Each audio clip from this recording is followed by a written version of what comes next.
Hello, everyone, and thank you for joining me today. Big hugs to everybody. Hello, everyone. Welcome again to Finding Your Joy. Oh, happy to have you with us today, and I'm just so thrilled to share a beautiful friend of mine. I have interviewed her over the years and just fell in love with her. I have Christie Pinto with us today. She's joining us from the beautiful country of Australia. So fantastic. Christie is a dynamic personal business coach, mentor, author, and healer. She has devoted her life to inspiring people to live the life they love. She is driven by a profound belief that when we live from the heart, our lives become more joyful and fulfilling. Her vision is of living in a world where millions of people feel inspired to discover their full potential and feel connected with themselves and with life. You are just so amazing, Christie, and you do so much for others. Honey, I want to say welcome to the show. Thank you, Paula. Lovely to be here. Oh, I love it. I love it. For any new listeners that this is the first time they have hearing you, tell us a little bit about your background, please. Okay, so Paula, years ago, I used to work in information technology, and I used to love the work that I did. But over time, what I found was that I started to feel somehow uncomfortable with the sort of work I was doing. And I couldn't figure out what was wrong with me because I had great colleagues. I enjoyed the work. I enjoyed the clients. And after a time, I started to feel more and more uncomfortable within myself. And that's when I started to realize that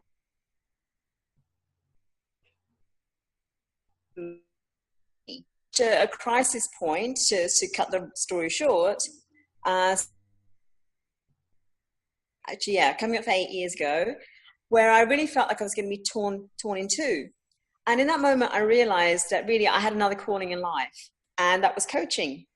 And later on, that evolved into healing. And that's where I've been ever since. And I've never had that feeling of being torn in half ever since that moment.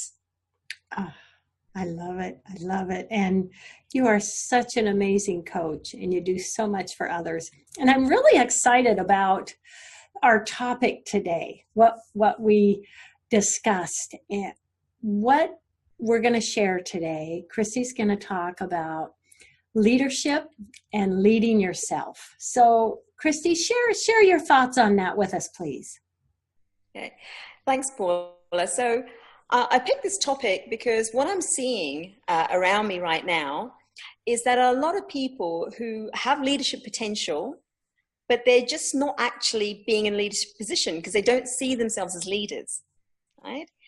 And I felt, well, what can I do about that?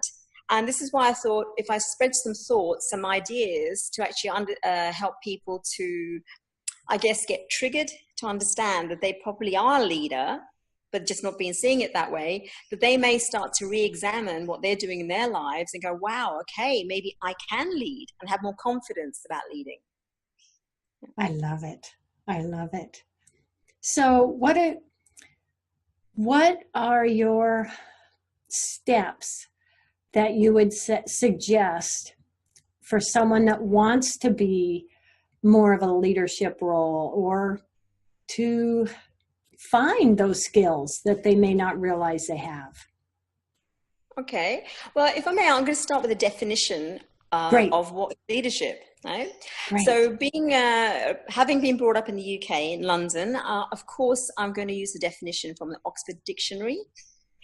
And the definition they give is that a leader is a person who causes others to go with him or her by guiding and showing the way, guides by persuasion and argument. Okay? So they actually show people the way. They actually, and I would actually add to that definition, I feel a leader is also somebody who inspires others. Yes. So quite often people think a leader is somebody that's something like a CEO or a director of some sort or a politician or somebody in a position of authority, right? But my definition of it is that leadership is actually not a position. It's a decision that you want to lead in some way. Right? Love that. So the first step really in being a leader is deciding you are one, no matter what the situation. And that might sound a bit strange for some of your listeners or some of your viewers out there, but I've seen people who lead their households really well. Now, without them being a leader in their household, the household would fall apart. And where would we all be? Yes. Right? In our homes. Right? Yes. So quite often, there are many women and men out there who are leading households. They don't see themselves as a leader. Oh, I'm just running a house. Hello? Sounds like me. Right? Yes. Yes. So the first step is recognition and seeing yourself as being that leader. So what's the next stage? Well, the other thing is, though, is that when people feel quite emotional, they don't see themselves as a leader because they go, oh, yeah, but to be a leader, I need to be like X, Y, and Z. I need to be a certain way.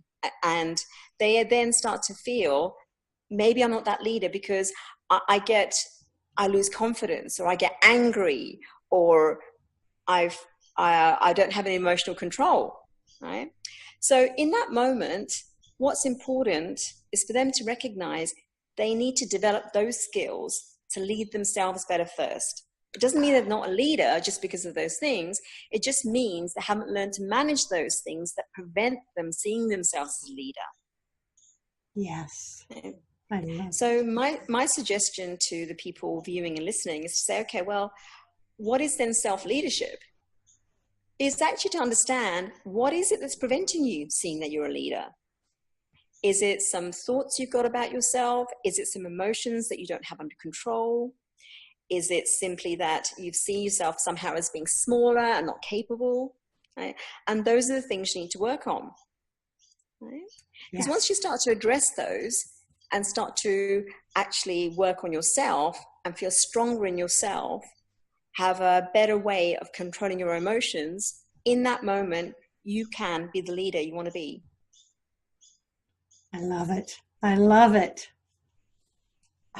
So a lot is beginning with just recognizing what's holding you back. Correct?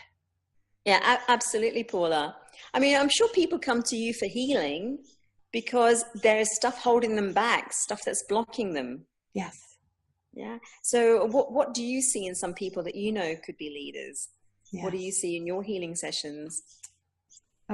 Well, I would say abilities and, certain gifts that they have that they really don't realize or tap into. Yeah. That they have and don't realize, because we all have gifts. We all have special gifts. We're all unique. And sometimes we really don't look at that and we don't realize that because we're looking elsewhere. That is such a fantastic point. Right? Thank you. And this is going back to what I was saying earlier, that there are a lot of leaders out there, but they don't see themselves as that because they don't have a position. So again, I will repeat, leadership is a decision, not a position. I love it. So the other thing people often don't realize is that in different situations, their leaders, they may be a leader. For example, if some friends I know, they teach sport, right? So in that case, they're a leader in that field when they're teaching the sport. But in another situation, maybe they don't take the lead, right? So the leadership can also vary. So that's the other thing that prevents people seeing themselves as a leader. They just feel like you have to be charging from the front all the time. Follow me, we're going that way. So basically, in a nutshell, we all have leadership capability. It's the recognition of in which situation and what are the gifts and skills we got, as you've said. Right? Yes. Yeah. So I'd love to help the viewers to tune into maybe what sort of leadership, or to tune into their leadership more, right? Their self-leadership. And the reason I'm focusing for the moment just on self-leadership is if you can't lead yourself, you can't lead others. So if you can't understand your emotions, on what's happening with your emotions, if you can't see your skills, if you don't appreciate your gifts, it's very difficult to lead others. Right? Great point. Yes. So one suggestion I've got for the viewers is to say, okay, well, what am I really good at? What are my gifts? And quite often people actually dismiss gifts like organizational skills. They go, oh yeah, I'm organized, but hey, that's nothing big. Well, I've seen plenty of people that are disorganized and the chaos they cause. And I've seen people in managerial positions, in CEO positions, in director positions that are very disorganized. Yes. But luckily they've got a PA behind them, a personal assistant that helps get organized. Yes. Without that, they would not maintain their leadership position. Yes. Yay for PAs. Yay for PAs. But the point is not about PAs and things. The point is yes, you do have some gifts.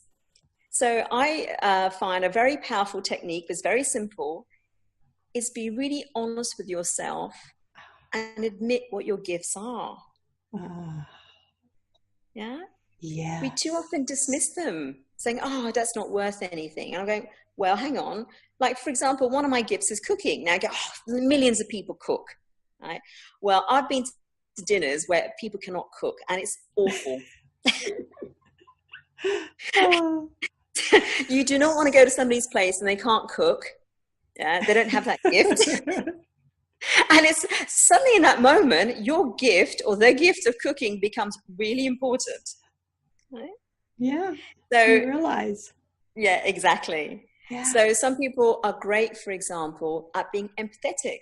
Right? Yes. They can tune into people. Oh, it's a beautiful gift to have. And they go, yes, oh, yeah, well, I like being nice to people. And they're very dismissive about it. But being empathetic with others is one of the most beautiful gifts you can offer anybody. Oh, I agree. Right? Oh, I agree. And when you're empathetic with people, you're actually able to lead them. Right? Yeah, because they feel that you care, that you listen to them. And in that position, you're able to actually direct them, influence them, help them to help themselves, help them to do whatever they're doing better. Yes. So it's such a beautiful gift to have, and too few people recognize and appreciate that. Yes. So I'm hoping those few examples I've given people who are viewing and listening will trigger them to go, okay, what are my gifts? So if you've got a moment, and if you just take a moment and you've got a paper and a pen, or even if you've got your mobile phone, I would suggest just putting down at least 3 things at the moment about what are your gifts. Right? And while you're doing that, tell me, Paula, what are your gifts while the viewers are doing that? Well, I'm definitely, I think the empathic and empathy. And I hadn't really thought of that as a leadership skill. But you're right. If people know you care, that can help them to follow and achieve. And then I would say, I think one of my gifts may be inspiration.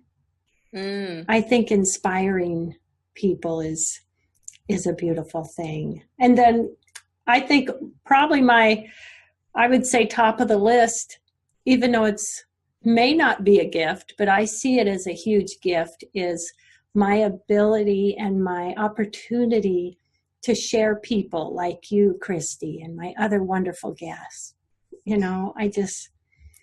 I think it's a great gift. Well, I'd actually add another one to your gift list. A really warm heart, Paula.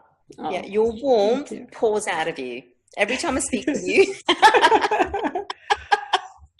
And I do find you very inspiring. Oh, thank you.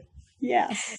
So I'm hoping our conversation has triggered the people viewing and listening today to actually recognize gifts that they hadn't realized actually acknowledged as gifts before. Okay, so that's one step.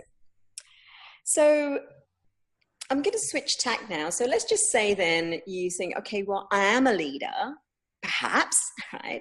But what about the fact that I get overwhelmed? What about the fact that I get frustrated? What about all these, strong emotions I've got, right? Yes. Oh, shouldn't a leader be really calm and controlled and, very zen?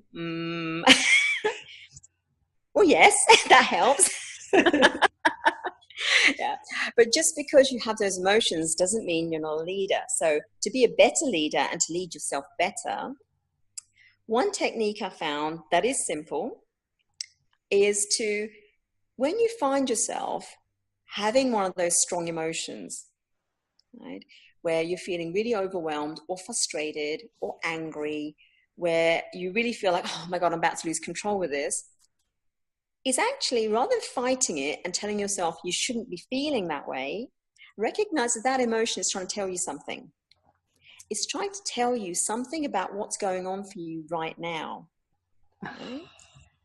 And one of the things that's most useful for people is to actually go right into the emotion. Because I may have said this to you before, Paula, but the word emotion contains within it two parts: emotion, energy in motion. So whatever feeling you've got needs to move. So you go, well, how do I move the feeling? Well, strangely enough, you move the feeling by being with it fully. So if you're feeling angry, you actually let yourself feel that you're angry. Okay, just feeling it, being still, and you'll notice that the anger starts to move. Right? Yeah. It will start to actually move by itself without you having to do anything. Now, you might go, oh no, but what if I continually feel angry? It's about the same thing, and I've tried that technique, but I just don't want to keep getting into that situation over and over. Now, if you find that just doing that by being angry and trying to, not being angry, excuse me, I just start again. So when you go into the emotion and you find it's moved, great, but it keeps coming up for you over and over and over again, that's the time where you actually need to seek help from somebody that can show you how to move it or to help you move it. Somebody like Paula, for example, with her healing, or someone like myself for coaching. Right? That's when you seek help with a professional, where you really find that that's something as simple as that just is not cutting it. But majority of situations, staying with the emotion does help to move it and helps you manage yourself better. Right? So when you manage to manage your emotions, what you find comes up for you is your natural intuition. I love and your it. natural wisdom. Yes. And from that position, you are in a much better position to lead your life. And also, if you are in a leadership position within work or within your home, to lead the people around you much more effectively, right? Yes. Because you've got out of that turmoil, that washing machine of emotion, and gone into a calm space that's deeply intuitive, that's deeply wise. And actually, it's the wisdom you're born with. Right? Yes. And that is where inspirational leadership comes from. Yes. I love that. And Christie, I love that you said, we lead our own life. So really, and that's so true, we all are a leader in that way, because we are leading our own life. So we can know I am a leader. Yeah, that's right. And when you are able to get in tune with your emotions, you know how to move them, you know how to change them, you can actually start to be more positive about yourself and about life, right? And you can start to, from that place, make different decisions to perhaps what you've made before. Yes. Right? And it leads you then to what I always say, the penultimate is then to start to lead a life you love, right? Yes. Yeah. And from that place, no matter what position you're in, you can't help but be a more effective leader of others. Yeah. Yeah. You're right. You're right. It's just going to flow. It's just going to flow in that direction. Yeah, absolutely. So some people might be going, oh, Christie, I can't do it. That just sounds, I'm here and I'm stressed out. How can I possibly have the wherewithal to even sit in my emotion? So let's do something even simpler. And one thing is, I've always found that works, and we often forget, breathe. I love it. Yes. We do often forget. Yeah. Yes. I mean, people who have watched my interviews in the past will go, oh, that one again. Yes, that one again, I'm afraid. It's biggie. It's a biggie. It's a biggie. It's a biggie because, as you know, our body is wired that when we're emotional or when we're feeling overwhelmed or stressed, we just can't think. We're just churning. Our mind's churning. But what's happening is, on a physical level, our breath moves into our chest. And because our breath moves into our chest, it makes our thoughts churn even faster, right? So basically, what I find is to break that cycle where your thoughts are just all over the place, you feel overwhelmed, and your breath is short, is to actually deepen the breath. Now, the moment you do that, in an instant, it breaks that cycle that's going round. It says, oh, okay. Because what happens is when your breath moves further down your body, your thoughts also have to slow down. Now, it would actually take me half an hour just to go through the biology of that, right? But basically, that is, on a simple level, that's how our bodies work. That's how they're wired to do. And if you don't believe me, just try it out on your own churning. Yes, I love it. I love it. So people go, oh yeah, but what do you mean by breathe? How do you try to breathe? What do I do? So the simplest technique that I know, but the most effective, is following your breath. Let's just say you're in an environment where you're in the office, you can't close your eyes, you're not in an ideal situation. I find just by simply focusing on your breath going in through your nose and down as far as you can, and then following it with your attention as it comes out again, even with your eyes open, already has a calming effect. So let's just try that out now for the people viewing and listening. Breathing in and paying 100% attention to the breath, and then exhaling and paying 100% attention to your breath again. And we do that 2 more times again, watching it fully as you go in, watching as it comes out. Watching it as it goes in, watching it as it comes out. And there you are. Your eyes are open. Nobody's noticed anything. Yeah. But you will notice you feel calmer. Yes. More balanced. And in a better place to make decisions. Yes. And to think more clearly. Yeah. Simple, but yet so effective. I love it. Yeah. I love it. Yeah. Well, absolutely. Christie, before we say goodbye today, will you please share your information and how the listeners and the viewers can contact you?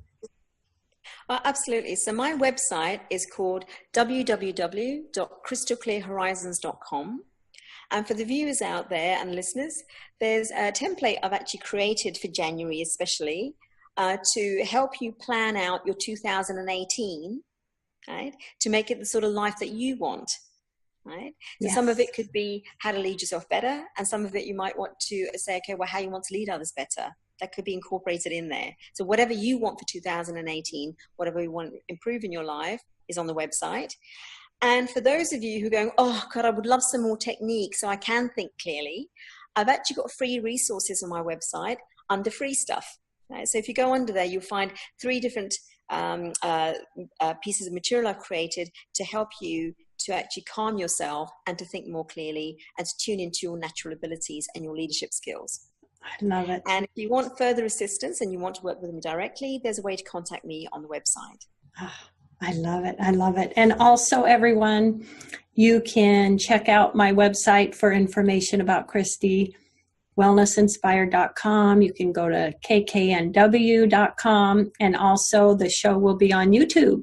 So everyone, this has been great. Now, Christie, we have about a minute left in the show. What last words do you want to say to everybody today? Well, everyone has a leadership capability. It's recognizing what form that takes. Right?